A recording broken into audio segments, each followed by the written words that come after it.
அஸ்ஸலாமு அலைக்கும் வரஹ்மத்துல்லாஹி வபரகாத்துஹு. அஊது பில்லாஹி மினஷ் ஷைத்தானிர் ரஜீம். பிஸ்மில்லாஹிர் ரஹ்மானிர் ரஹீம். அல்ஹம்துலில்லாஹி ரப்பில் ஆலமீன். வஸ்ஸலாத்து வஸ்ஸலாமு அலா அஷ்ரஃபில் முர்சலீன் சையதனா முஹம்மது வ அலா ஆலிஹி வ ஸஹ்பிஹி அஜ்மஈன். அம்மா பஅத். அல்ஹம்துலில்லாஹ் சிஸ்டர்ஸ், இன்ஷாஅல்லாஹ் தஆலா இன்றைக்கி என்ன பார்க்க போகிறோம் அப்படின்னு சொன்னால், இறைவன் வழங்கிய நன்மைக்கான ஆதாரம் எது அப்படின்றத தெரிஞ்சுக்க போகிறோம். எது? இஸ்லாமிக் நாலேஜ், மார்க்க கல்வி, எவிடன்ஸ் ஆஃப் டிவைன் குட்னஸ் எது, நன்மையின் அத்தாட்சி எது அப்படின்னு கேட்டால் நம்ம சொல்லிடலாம் மார்க்க கல்வி தான் அப்படின்ட்டு. அல்லாஹ் ஒருத்தவங்களுக்கு பெரும் நர்பாக்கியத்தை வழங்க விரும்பிட்டான் அப்படின்னு சொன்னால் அவருக்கு பணத்தையோ பதவியோ தர்றதுக்கு முன்னாடி மார்க்க ஞானத்தை தான் வழங்குறான். சுப்ஹானல்லாஹ். அதாவது இன்றைக்கி உள்ள காலகட்டத்தில் பார்த்திங்கன்னா ஃபித்னாக்களும் குழப்பங்களும் அதிகமாகிட்டே தான் இருக்குது. ஏராளமான இயக்கங்கள் இருக்குது. யார் நன்மையில் இருக்கிறான், யார் தீமையில் இருக்கிறான் அப்படிங்கிறத தெரியாமல் பொதுமக்களாக இருக்கக்கூடிய நம்ம குழம்பி போய் தான் இருக்கிறோம். அப்போது நம்ம நன்மையின் பக்கம் நிற்கணும் அப்படின்னு சொன்னால் நமக்கு கல்வி அப்படிங்கிறது அவசியமாக இருக்குது. நபி ஸல்லல்லாஹு அலைஹி வஸல்லம் அவர்கள் நமக்கு என்ன சொல்லியிருக்காங்க? மை யுரிதில்லாஹு பிஹி ஹைரன் யுஃபக்கிஹுஹு ஃபித்தீன் அப்படின்னு சொல்லிட்டாங்க. அல்லாஹ் எவருக்கு நன்மையை நாடுகிறானோ அவரை மார்க்கத்தில் ஆழ்ந்த விளக்கம் ஞானம் பெற்றவராக ஆக்குகிறான் அப்படின்னு சொல்கிறாங்க. இன்றைக்கி பார்த்திங்கன்னா மார்க்கத்தின் பெயரால் ஃபித்னாக்கள் குழப்பங்கள் பெருகிடுச்சு. சரியான கல்வி இல்லாதவங்க உணர்ச்சி வசப்பட்டு வழிகேட்டில் விழுந்துடுறாங்க. ஆனால் மார்க்க ஞானம் உள்ளவங்க நிதானத்தோட எதையுமே குர்ஆன் சுன்னாவின் அடிப்படையில் அணுகிறாங்க. சுப்ஹானல்லாஹ். அல்லாஹுடைய நாட்டம் இல்லாமல் உலகத்தில் எதுவுமே நடக்காது அப்படிங்கிறத நம்ம எல்லாருமே நம்பிக்கை வச்சுருக்கிறோம். லா ஹவுல வலா குவ்வத இல்லா பில்லாஹ் அப்படின்னு சொல்கிறோம். அல்லாஹுடைய நாட்டம் இல்லாமல் என்னால் எனக்கே நன்மையோ தீமையோ செய்ய முடியாதே இல்லையா? அப்போது இதை நம்ம கண்டிப்பாக உணர்ந்துருக்குறோம்.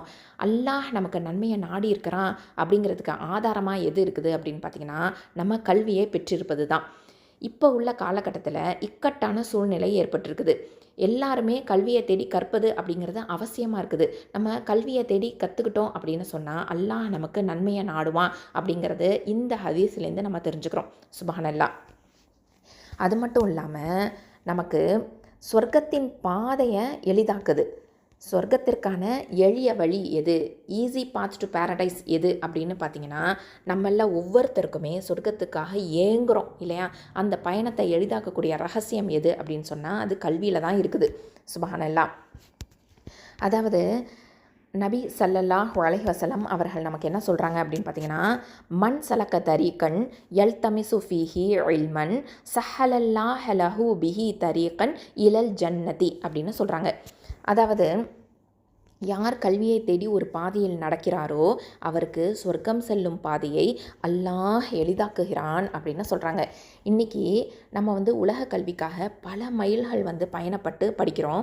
ஆனால் ஒரு மார்க்க வகுப்புக்காக நம்ம எடுத்து வைக்கக்கூடிய ஒவ்வொரு எட்டுமே மறுமையில் நம்ம அதிவேகமாக சொர்க்கத்துக்கு கூட்டிகிட்டு போகும். குழப்பங்கள் நிறைந்த இந்த பாதையில் கல்வி அப்படிங்கிறது ஒரு திசை காட்டி, ஜிபிஎஸ்ன்னு சொல்லலாம், காம்பஸ்ன்னு சொல்லலாம். சுப்ஹானல்லாஹ். அப்போது ஒவ்வொரு முஸ்லீமுடைய முக்கியமான இலக்கு எது அப்படின்னு பார்த்திங்கன்னா சொர்க்கத்துக்கு போகிறது தான். இந்த சொர்க்கத்துடைய பாதை எது? நேரான பாதை, நேர்வழி இல்லையா? அப்போது நமக்கு நேர்வழி எப்படி கிடைக்கும் அப்படின்னு பார்த்திங்கன்னா கல்வி கற்பதன் மூலமாக தான் கிடைக்கும். அப்போது நமக்கு நேர்வழி கிடச்சிச்சின்னா சொர்க்கத்தின் பாதை இலகுவாயிடும். அப்போது நம்மளை சுற்றி பார்த்திங்க அப்படின்னு சொன்னால் ஏராளமான வழிகட்ட பாதைகள் இருக்குது. நம்ம வாழக்கூடிய இந்த காலகட்டத்தில் குழப்பங்கள் அதிகரிச்சிருக்குது. அப்போது நேரான பாதையை கண்டுபிடிக்கிறது அப்படிங்கிறதே ரொம்ப கடினமாக இருக்குது. நமக்கு நேரான பாதை எளிமையாக கிடைக்கணும் அப்படின்னு சொன்னால் நம்ம கல்வியை தேடி கற்கணும். நம்ம கல்வியை தேடி பயணம் செஞ்சோம் அப்படின்னு சொன்னால் இறுதியில் சொர்க்கத்தை அடைஞ்சிடலாம் அப்படிங்கிறத இந்த ஹதீஸ் நமக்கு எடுத்து சொல்லுது. சுப்ஹானல்லாஹ். அது மட்டும் இல்லாமல் நமக்கு அமர்ந்த இடத்துலேருந்தே ஹஜ்ஜோடைய கூலி கிடைக்கும். சுப்ஹானல்லாஹ். இப்போ பார்த்திங்கன்னா பொருளாதார நெருக்கடியால் ஹஜ்ஜு செய்ய முடியாதவங்களுக்கு அல்லாஹ் தனது மாபெரும் கருணையால் ஒரு வாசலை திறந்து வச்சுருக்கிறான். அது என்ன அப்படின்னு பார்த்திங்கன்னா அன்னிலேருந்து இன்றைக்கி வரைக்கும் பார்த்திங்கன்னா எல்லா முஸ்லிம்ஸுமே ஹஜ்ஜுக்கு போகணும் அப்படிங்கிறதெல்லாம் ஆசை வச்சுருப்பாங்க இல்லையா? அவங்க சிறுவர்களாக இருந்தாலும் சரி, பெரியவர்களாக இருந்தாலும் சரி, ஆண்களாக இருந்தாலும் சரி, பெண்களாக இருந்தாலும் சரி, பாகுபாடே கிடையாது. எல்லாருக்குமே ஹஜ்ஜுக்கு போகணும் அப்படின்னு ஆசை இருக்குது இல்லையா? வாய்ப்பு கிடைக்காதவங்க என்ன பண்ணுறாங்க? போக முடியாதே அப்படின்னு ஏக்கத்தோடு இருக்கிறாங்க. பல பேருக்கு பொருளாதாரத்தின் காரணமாகவோ இல்லை உடல்நிலையின் காரணமாகவோ இந்த வாய்ப்புகள் கிடைக்கிறதே கிடையாது. ஆனால் இஸ்லாம் இதுக்கு ஒரு சிறந்த வழியை நமக்கு சொல்லிக் கொடுக்குது. பணம் செலவில்லாமல் பயணம் செய்யாமல் ஊரில் இருந்தபடியே ஹஜ்ஜு செஞ்ச நன்மையை நம்மளால் பெற முடியும். மகத்தான கூலியை பெற முடியும். எப்படி? கல்வியை கற்கிறதுக்கு நம்ம முயற்சி செய்யணும், அவ்வளவுதான். நபி ஸல்லல்லாஹு அலைஹி வஸல்லம் அவர்கள் நமக்கு சொல்கிறாங்க, மன் கதா இலல் மஸ்ஜிதி லா யுரீது இல்லா அன் யதஅல்லம ஹைரன் அவ் யுஅல்லமஹு கான லஹு க அஜ்ரி ஹாஜதாம்மா ஹிஜ்ஜத்துஹு அப்படின்னு சொல்கிறாங்க. அப்படின்னா என்ன அர்த்தம் அப்படின்னா, யார் ஒரு நன்மையை கற்க அல்லது கற்பிக்க வேண்டும் என்ற நோக்கத்தை தவிர வேறு எதற்காகவும் பள்ளிவாசலுக்கு செல்லவில்லையோ அவருக்கு ஒரு முழுமையான ஹஜ்ஜை நிறைவேற்றியவரின் கூலி உண்டு அப்படின்னு சொல்கிறாங்க. இன்றைக்கி ஹஜ்ஜுக்கு பல லட்சங்கள் தேவைப்படுது. ஆனால் ஏழை எளியவர்கள் கூட தங்களோட ஊரில் உள்ள பள்ளியில் நடக்கக்கூடிய மார்க்க பாடங்களில் கலந்துக்கிறதன் மூலமாக இந்த மகத்தான கூலியை பெற முடியும். அவங்களுடைய பாவங்களும் மன்னிக்கப்படும். சுப்ஹானல்லாஹ். அதாவது ஒரு மனிதர் ஹஜ்ஜு செய்யணும் அப்படின்னு சொன்னால் அவங்களுடைய பாவங்கள் எல்லாமே அழிக்கப்பட்டு பிறந்த பாலகன் மாதிரி மாறிடுவார் அப்படிங்கிறத நமக்கு தெரியும் இல்லையா? அவங்க ஒரு மனிதர் ஹஜ்ஜுக்கு போடுறாங்க, அவங்களுடைய ஹஜ்ஜு ஏற்றுக்கொள்ளப்படுது அப்படின்னு சொன்னால் அவங்க பாவங்கள் எல்லாமே மன்னிக்கப்பட்டு அழிக்கப்பட்டு பிறந்த பாலகன் மாதிரி திரும்பி வருவார் அப்படிங்கிறத நம்ம எல்லாருக்குமே தெரிஞ்ச ஒரு ஹதீஸு. இந்த அளவுக்கு சிறப்பு வாய்ந்தது தான் இந்த ஹஜ்ஜு இல்லையா? இந்த ஹஜ்ஜை நிறைவேற்றணும் அப்படின்னு சொன்னால் நமக்கு இப்படிப்பட்ட ஒரு கூலி கிடைக்கும். அதே கூலியை கல்வி கற்பதன் மூலமாகவும் கற்பிப்பதன் மூலமாகவும் நம்ம பெற முடியும். சுப்ஹானல்லாஹ். இப்படி கல்விக்கு எந்த அளவுக்கு சிறப்பு இருக்குது அப்படிங்கிறத நம்மளால் தெரிஞ்சுக்க முடியுது இல்லையா? சுப்ஹானல்லாஹ்.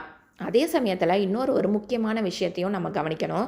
ஒரு மனிதர் ஹஜ்ஜுக்கு போகிறதுக்கு அவங்கக்கிட்ட பொருளாதார வசதியும் இருக்குது, உடல் வலிமையும் இருக்குது அப்படின்னு சொன்னால் அவங்களுக்கு ஹஜ்ஜு கட்டாய கடமை அப்படிங்கிறதையும் நம்ம புரிஞ்சுருக்கிறோம் இல்லையா? அதை கண்டிப்பாக அவங்க நிறைவேற்றியே தான் ஆகணும்.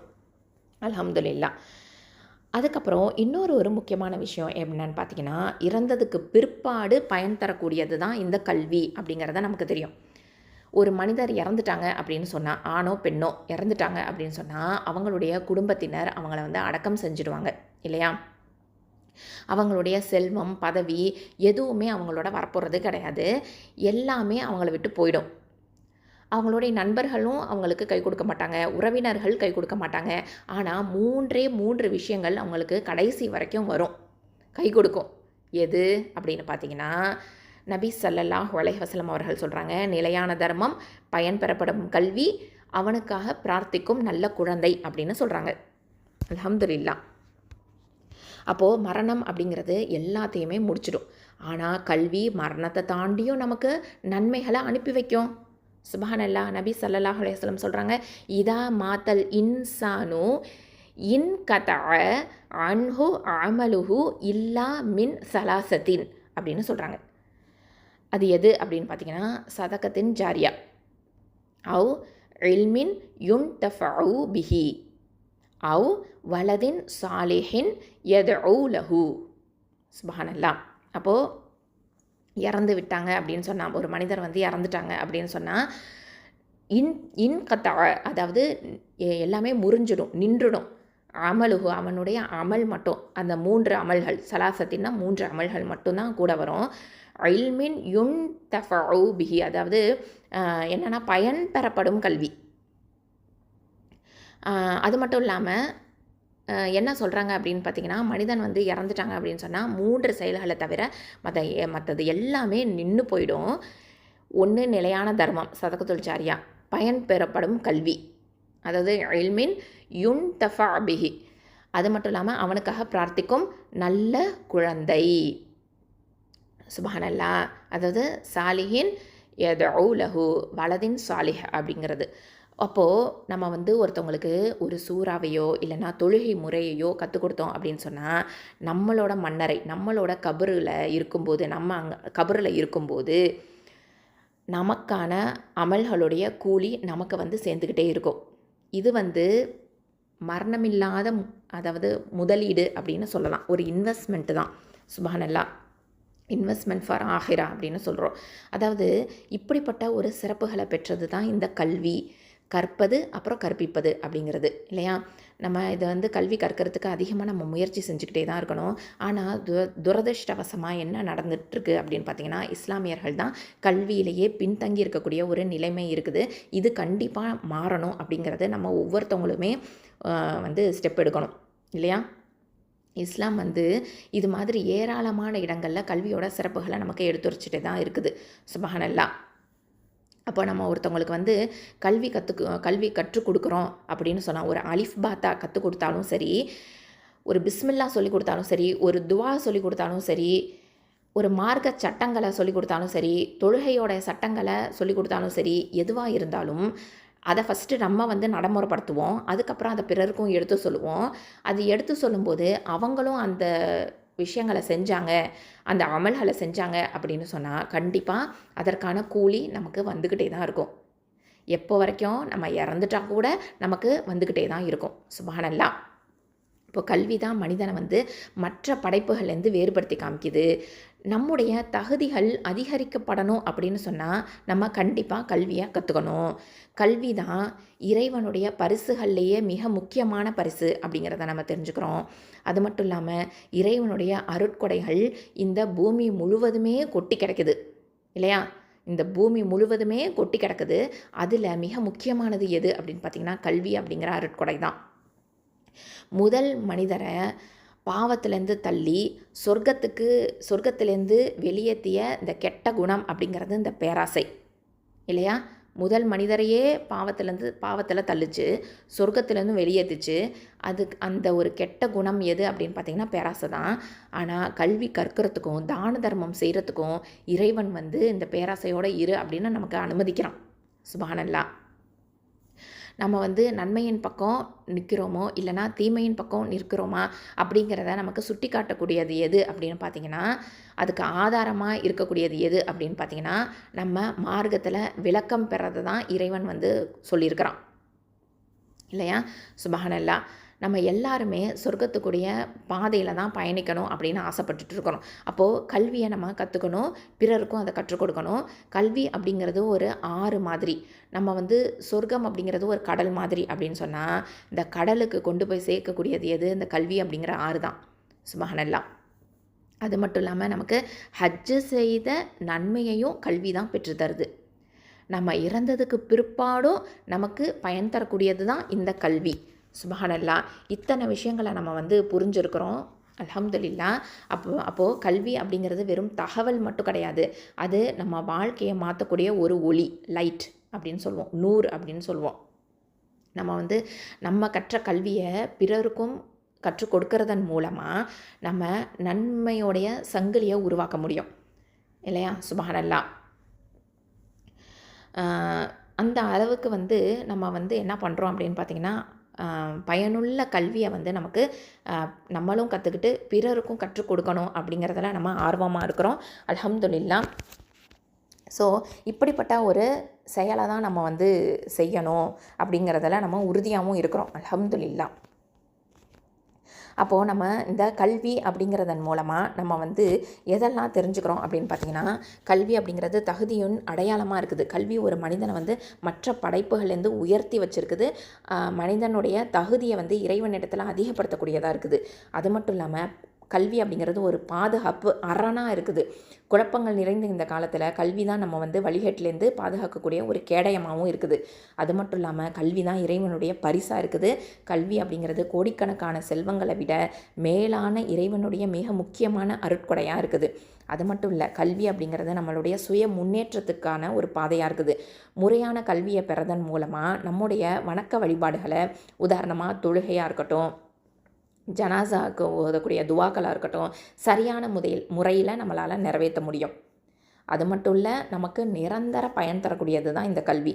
நம்ம கற்கக்கூடிய இந்த கல்வி நமக்கும் சரி, நம்ம கற்பிக்கும் கல்வி அடுத்த தலைமுறைக்கும் சரி பயனளிக்கிறதோட, நாம் மறைஞ்சிட்டாலும் நமக்காக நன்மைகளாக இது வந்து சேமிக்கக்கூடியதாக இருக்குது. சுப்ஹானல்லாஹ். ஸோ அப்பேற்பட்ட ஒரு சிறந்த கல்வியை நம்ம எல்லாருமே வந்து தெரிஞ்சுக்குவோம், படிச்சுக்குவோம். அஸ்ஸலாமு அலைக்கும் வரஹ்மத்துல்லாஹி வபரகாத்துஹு. சுப்ஹானக்கல்லாஹும்ம வபிஹம்திக அஷ்ஹது அல்லா இலாஹா இல்லா அன்த அஸ்தக்ஃபிருக வ அதூபு இலைக்.